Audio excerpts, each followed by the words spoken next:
मनोज जरांगे पाटील यांचा 6व्या टप्प्याचा दौरा चालू आहे। आपल्यासोबत जरांगे पाटील आहेत। दादा, आपण बाणेगावमध्ये आहात। मोठ्या प्रमाणात इथं जल्लोष साजरा करण्यात येत आहे। तुमचं स्वागत करण्यात आहे। महिला आहेत, पुरुष आहेत, मुलं आहेत, काय सांगाल?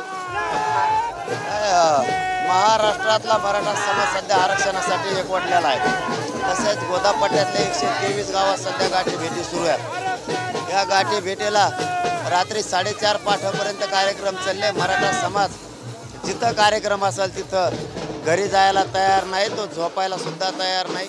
आपले कामं सोडून नोकऱ्याच्या त्याही ड्युट्या एक दिवसासाठी थांबवून, शेतकऱ्यांनी कामं थांबवून ते आपल्या मराठा समाजाला न्याय मिळावा यासाठी रात्रंदिवस कार्यक्रमाच्या ठिकाणी येऊन मेहनत घेतात। मराठा समाजाला आरक्षण पाहिजे आणि ते आमच्या हक्काचं आहे। आम्ही बेहक्काचं मागत नाहीत, कारण आम्ही शेतकरी आहे। आम्ही शेतकऱ्यांच्या पोरे सरकारनं आमचा संयम बघू नये, कारण आम्हाला सुद्धा काही मर्यादा आहेत। एकदा एक खांद्यावर घेतलेलं नाविलाजानं सरकारने समजून घ्यावं, हातात घेवायची वेळ येऊ देऊ नका।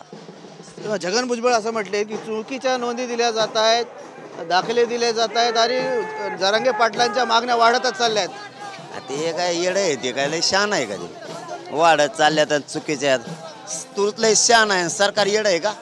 सरकारला काहीच कळत नाही का चुकीच्या नोंदी आहेत का कशाच्या नोंदी आहेत? मराठ्यांच्या नोंदी सापडल्यात, त्याची पोटजळी आहे, त्याचं पोट दुख आहे की मराठा समाजाला आरक्षण नाही मिळालं पाहिजे, ही त्याची भूमिका आहे। सगळ्या दुनियाचं खाणारा तो लोणी खाणारा, मड्यावरचं टाळूवरचं लोणी खाणारा तो बोक्यासारखा सगळ्या दुनियाचं खाऊन सुधारला आहे। मराठ्यांचं खातो, ओबीसीच्या गोरगरीब बांधवांचं खातो, सगळ्या दुनियाचा खातो आणि बरळतो, कारण फुकट खाल्लेलं पचत नाही, ते तोंडातून बाहेर पडायला लागलं आहे। परंतु लक्षात ठेवा, मराठे आता मुंबईकडे 20 जानेवारीला निघालेत। मराठे आरक्षण घेऊन येणार, तू किती आडवा आहे।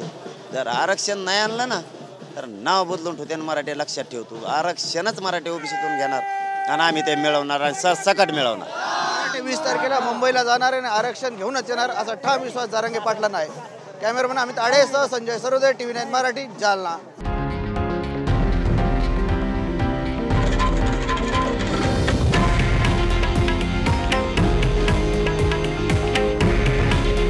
हे आहे देशातील नंबर 1 न्यूज नेटवर्क आणि आपण पाहत आहात TV9 मराठी। काळजी तुमची, हित महाराष्ट्राचं।